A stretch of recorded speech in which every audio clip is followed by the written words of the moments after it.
पेशावर समेत खैबर पख्तूनख्वा में बारिशों का सिलसिला जारी है। बालाई अजला में तेज़ बारिशों के बायस खैबर पख्तूनख्वा में अब तक 18 अफराद अपनी ज़िंदगी की बाजी हार चुके हैं, जबकि 19 अफराद जख्मी हुए हैं। खैबर पख्तूनख्वा में मजमूई तौर पर तूफ़ानी बारिशों के बाद 30 घरों को नुकसान भी पहुँचा है। मज़ीद बताएंगे अदनान शाहिद। जी अदनान। जी बिल्कुल, देखिए खैबर पख्तूनख्वा के बालाई अजला में वक्फे से बारिशों का सिलसिला जारी है। अगर बात करें पेशावर के हवाले से तो पेशावर में बारिश का सिलसिला तो थम चुका है, मगर अभी भी आसमान पर बादलों और सूरज के दरमियान आंख मचोली का सिलसिला बदस्तूर जारी है। कभी हल्की धूप निकल आती है तो कभी बादल जो हैं वो डेरा डाल लेते हैं। ताहम महकमा मौसमियात का ये कहना है कि आइंदा 24 घंटों के दौरान पेशावर समेत खैबर पख्तूनख्वा में मज़ीद बारिशों का इम्कान जो है वो जाहिर किया गया है। बारिश हो जाने के बाद मौसम जो है वो तो खासा तब्दील हो गया है। गर्मी और हब्स का जोर जो है वो टूट गया है। ख़ासतौर पर जो दर्जा हरारत है उसमें नुमाया कमी वाक़ई हुई है। अगर इस वक्त दर्जा हरारत के हवाले से बात की जाए तो पेशावर का कम से कम जो दर्जा हरारत है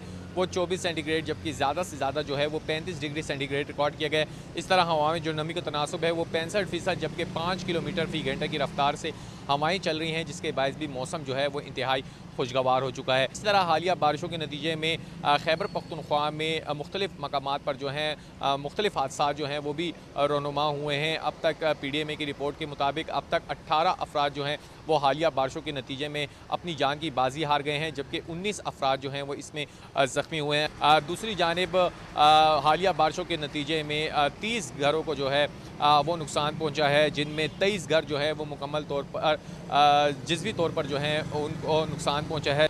जैसे मैंने आपको पहले बताया कि बारिशों का सिलसिला जो है वो वक्फे से जारी, और महकमा मौसमियात का ये कहना है कि आइंदा 24 घंटों के दौरान पेशावर और खैबर पख्तूनख्वा में मज़ीद बारिशों का इम्कान जो है। सही, अदनान शाहिद पेशावर से अपडेट कर रहे थे, बहुत शुक्रिया।